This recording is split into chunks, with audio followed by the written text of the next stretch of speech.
اگلی بات کہ حضرت مہدی رضی اللہ تعالیٰ عنہ آئیں گے کب؟ یہ ایک بہت بڑا سوال ہے. وہ کب آئیں گے؟ نبی کریم صلی اللہ علیہ وسلم نے بہت ساری احادیث میں ان کے آنے سے قبل کی علامات بتائی کہ جب تم یہ واقعہ دیکھ لو، یہ دیکھ لو، یہ دیکھ لو، یہ دیکھ لو تو یہ واقعہ پورا ہوگا، تو مہدی رضی اللہ تعالیٰ عنہ جو ہے وہ دنیا میں آ جائے.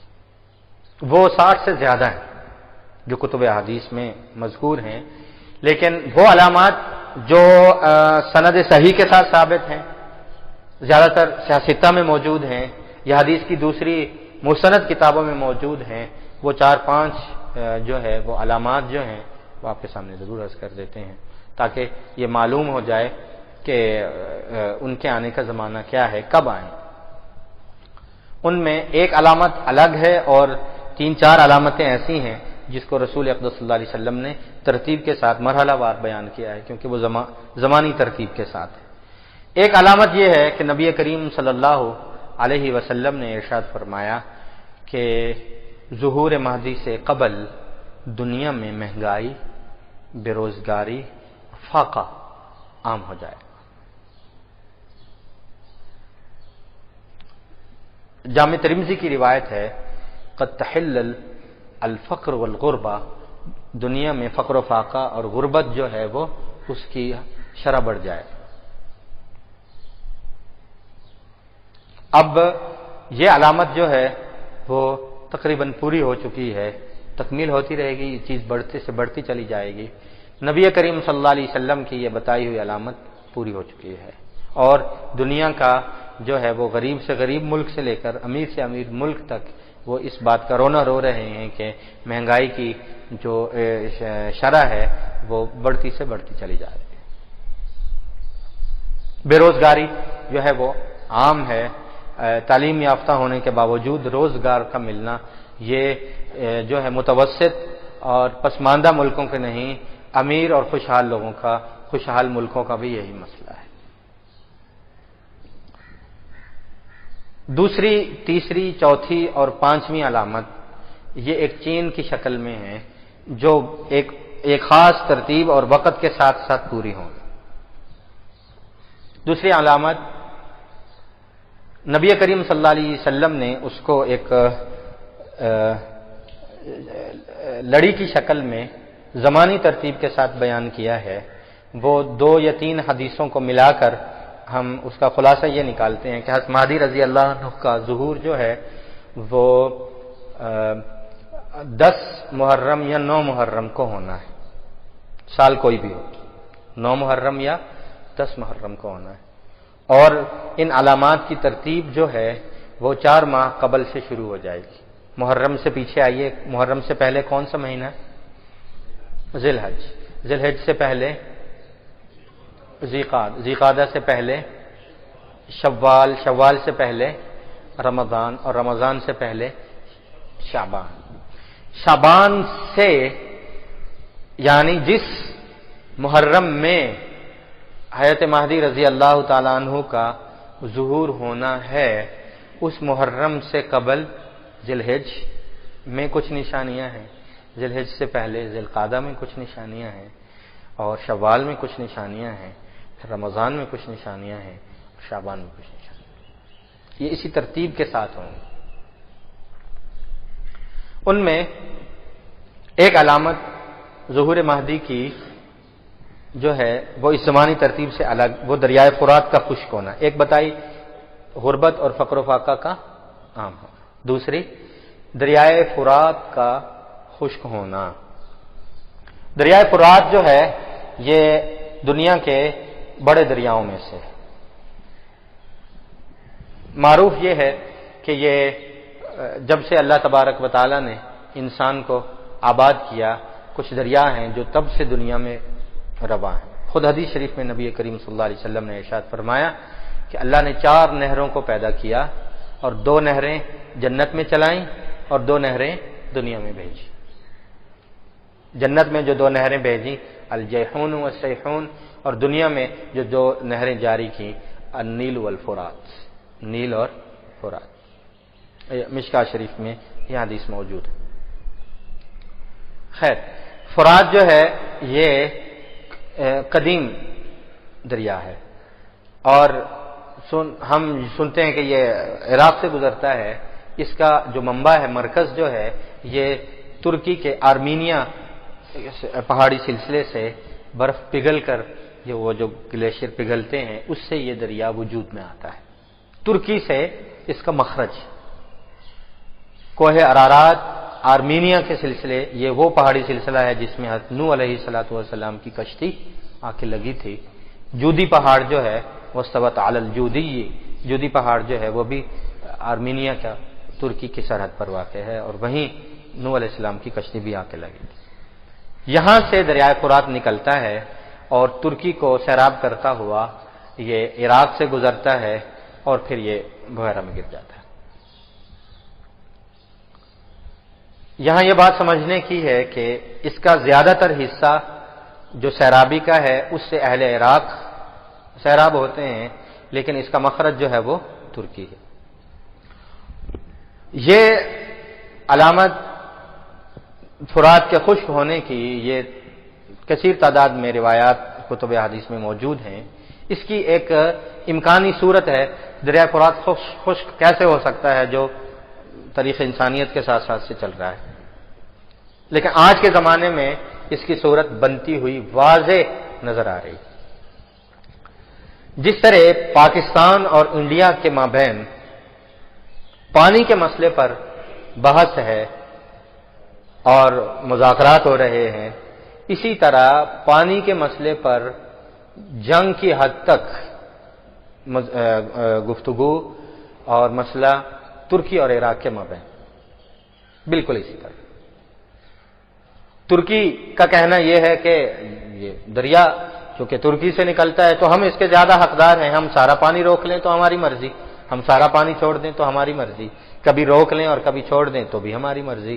جس طرح انڈیا پاکستان کے ساتھ رویہ کرتا ہے کہ جب دل چاہا پانی چھوڑ دیا، جب دل چاہا پانی روک لیا۔ اور ترکی کے اندر دریائے فرات کے کنارے ترکی کی گورنمنٹ دنیا کا بہت بڑا، بلکہ سب سے بڑا، دنیا کا سب سے بڑا ڈیم تعمیر کر رہی ہے، جو آخری مراحل میں ہے، اور تازہ اطلاعات کے مطابق وہ اس ڈیم کی تعمیر مکمل ہو چکی ہے، اور کسی بھی وقت جو ہے یہ ڈیم جو ہے اس کو پانی سے بھرنے کے لیے دریائے فرات کو اس میں ڈال دیا جائے گا، اور یہ دنیا کا سب سے بڑا ڈیم ہے 816 مربع کلومیٹر پر۔ کمال اتا ترک ڈیم، یہ نیٹ میں اس کی ساری تفصیلات، کمال اتا ترک ڈیم، اس کی جو ہے اس کی طوالت، اس کی تعمیر کتنی ہے، وہ ساری ڈیٹیل جو ہے تفصیل وہ موجود ہے۔ اس میں اگر ترکی کی حکومت دریائے فرات کو اس ڈیم میں ڈالتی ہے اس کو بھرنے کے لیے، جس طرح کے ان کا ارادہ ہے، تو چند گھنٹوں کے اندر دریائے فرات خشک ہو جائے گا اور اہل عراق سے دریائے فرات کا پانی خشک ہو جائے گا۔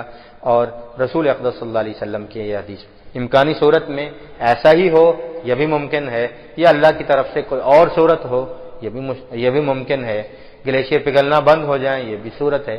اللہ اپنی قدرت سے کچھ بھی کر سکتے ہیں، لیکن امکانی حد تک یہ نظر آ رہا ہے کہ دریائے فرات کے خشک ہونے کی امکانی صورت یہ بن سکتی ہے جو آج کی اس دنیا میں ہمیں نظر آ رہا ہے۔ اس کے بعد جو علامات ظہور مہدی ہیں کہ حضرت مہدی کب ظاہر ہوں گے دریائے فرات کے خشک ہو جانے کے بعد، وہ ان کے ظہور کے قریب کے وقت کی ہیں، جو محرم میں ان کا ظہور ہے، ذی الحج، ذی القعدہ، شوال، رمضان اور شعبان۔ رسول اقدس صلی اللہ علیہ وسلم نے ارشاد فرمایا جس محرم میں ظہور مہدی ہونا ہے اس سے پہلے کے شعبان میں مسلمانوں اور کافروں کے ہاں کے مابین ایک بڑی جنگ ہو، اور انتہائی جو ہے تباہ کن جنگ ہو۔ ایک جنگ ہے جس کو حدیث شریف میں الملحمۃ العظمی یا الملحمۃ الکبریٰ کہتے ہیں، وہ اور جنگ۔ ایک جنگ جس کو رسول اقدس صلی اللہ علیہ وسلم نے تباہ کن جنگ فرمایا، معمہہ کی جنگ فرمایا، طبرانی شریف المعجم الکبیر کی حدیث میں، وہ اور جنگ ہے جس کو جو ہے ہرمجدون کی جنگ یا انگلش میں آرمیگڈون کہتے ہیں۔ یہ جنگ حضرت مہدی رضی اللہ تعالیٰ عنہ کے ظہور سے چند مہینے قبل لڑی جائے گی اور مسلمانوں اور کافروں کے درمیان ہوگی۔ اس کی امکانی صورت بھی بن چکی ہے۔ شام کی سرزمین جو ہے جنگ میں ہے، اور اس کو ہرمجدون کہتے ہیں، واو نون کا اضافہ زبان کی وجہ سے ہے۔ ہر مجدون میں ہر جو ہے وہ پہاڑ کو کہتے ہیں وہاں کی مقامی زبان، اور مجیدو جو ہے یہ فلسطین کی ایک بستی، ایک کھلے میدانی بستی کا نام ہے، اس کو مجیدو کہتے ہیں۔ تو ہر مجدون کا معنی فلسطین کی مجیدو بستی کے ہر نامی پہاڑی سلسلے کے دامن میں لڑی جانے والی اسلام اور کفر کے درمیان تباہ کن جنگ، جو ظہور مہدی کی ایک نشانی ہے۔ یہ شعبان یا اس کے قریب کی تاریخوں میں یہ جنگ لڑی گئی، تو یہ اس بات کی علامت ہے کہ یہ ہرمجدون کی جنگ ہو چکی، اب حضرت مہدی رضی اللہ عنہ کا ظہور جو ہے وہ بالکل قریب ہے۔ یہ طبرانی شریف کی حدیث میں نبی کریم صلی اللہ علیہ وسلم نے ارشاد فرمایا، اور یہ جنگ جو ہے وہ کچھ عرصہ تک جاری رہے گی۔ نبی کریم صلی اللہ علیہ وسلم نے ارشاد فرمایا شعبان کے بعد رمضان میں 2-3 نشانیاں ہوں گی جو اس بات کی علامت ہوں گی کہ یہ ظہور مہدی سے قبل والا رمضان ہی ہے۔ نبی کریم صلی اللہ علیہ وسلم نے ارشاد فرمایا کہ یہ رمضان المبارک کی الاول من رمضان کی پہلی تاریخ کو قد خسف القمر، چاند گرن ہوگا۔ چاند کی پہلی تاریخ کو، یعنی رمضان المبارک کی پہلی تاریخ کو چاند گرن۔ اب یہ بتاتے ہوئے تعجب ہوتا ہے، پہلی بات تو یہ کہ پہلی کا چاند کتنا ہوتا ہے جو کہ گرن ہوگا۔ دوسری بات کہ فلکیات کے علم کے مطابق پہلی کا چاند کبھی گرن ہو سکتا ہی نہیں، چاند ہمیشہ اپنی درمیانی تاریخوں کو گرن ہوتا ہے۔ تو ماہرین فلکیات یہ کہتے ہیں علم الفتن کے اور اس حدیث کے حوالے سے کہ ہمارا علم الفلکیات جو ہے یہ تجربے پر قائم ہے، اور علم الفتن اور علم الحدیث وحی پر قائم، اور جہاں وحی کا سلسلہ ہے وہاں عقل کے گھوڑے نہیں دوڑائے جا سکتے۔ وہاں یہ بات طے ہے کہ یہ حالات و واقعات سے اور روٹین سے الگ چاند گرن ہی تو علامت ہے۔ اگر چاند اپنی درمیانی تاریخوں میں گرن ہو تو عام چاند گرن ہے جس کو آپ علامت نہیں کہہ سکتے۔ پہلی کا چاند گرن ہونا جو ناممکن کا ممکن ہونا ہے، وہی اس بات کی علامت ہے کہ دنیا میں اب وہ کچھ ہونے جا رہا ہے جو ناممکن سے ممکن ہو، اور دنیا ایک الگ موڑ لے رہی ہے، دنیا جو ہے ایک الگ ماحول میں داخل ہو رہی ہے، وہ اس بات کی علامت ہوگی، اور اتنا دفاتن، اتنا اچانک ہوگا کہ علماء الفتن، علماء امت کہتے ہیں کہ ماہرین فلکیات دم بخود اور حیران و پریشان رہ جائیں گے، سالوں سال پہلے کی چاند گرہن کی اطلاع دینے والے اور وقت متعین کرنے والے بھی پریشان رہ جائیں گے کہ یہ اچانک جو ہے وہ چاند کے نظام میں تبدیلی کیوں کر ہو گئی۔ یہ اچانک تبدیلی اور خلاف واقعہ تبدیلی اور پہلی چاند کو گرن ہونا، یہی اس بات کی علامت ہے کہ یہ چاند گرن عام چاند گرن نہیں، لہذا آنے والے ایام عام ایام نہیں، یہ دنیا کے خاص ایام شروع ہونے والے ہیں جس میں دنیا ایک نیا تاریخ، ایک نیا موڑ مڑنے والی۔